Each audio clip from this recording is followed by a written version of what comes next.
Your Excellency, at times we have tried to hold cabinet committees, we can't. 5, 6, 7, 8 ministers are out of the country.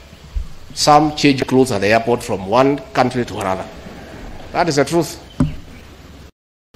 Why can't you regulate yourself?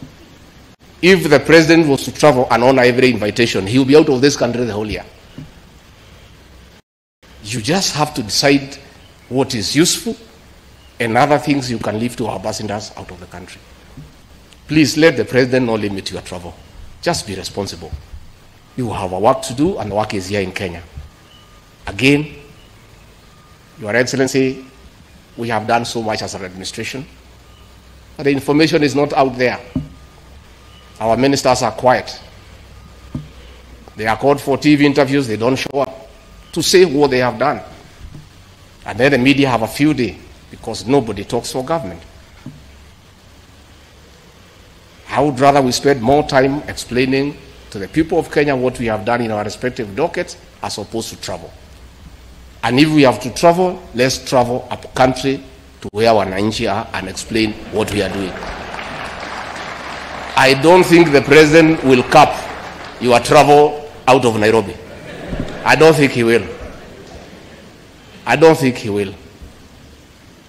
So mimi nimemwibia siri tu kidogo kama mzee nyumba 10 hapa. Nimeona watu wale wamechelewa, nikaona rais nani ninamjua.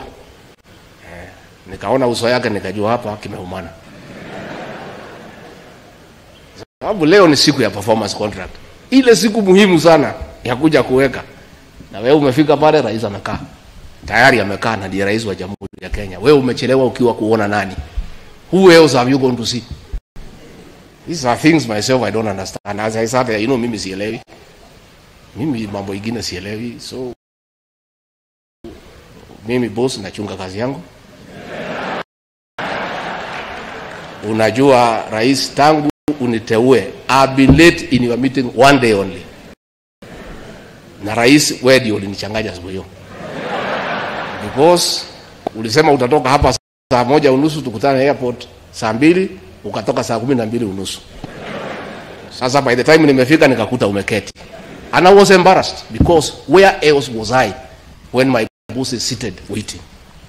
Where else would I be? How do you explain where uko wapi? Rais amekaa, you work for him, he has arrived before you. I don't understand. I don't know how you plan, but hata kama iko traffic jam, hii traffic jam haijakuja Kenya leo, inajulikana tangu zamani. Mimi nilifika hapa saa 1:30, PM alifika hapa saa 1:30 na mkutano ulikuwa saa 3. Not because we have no work to do.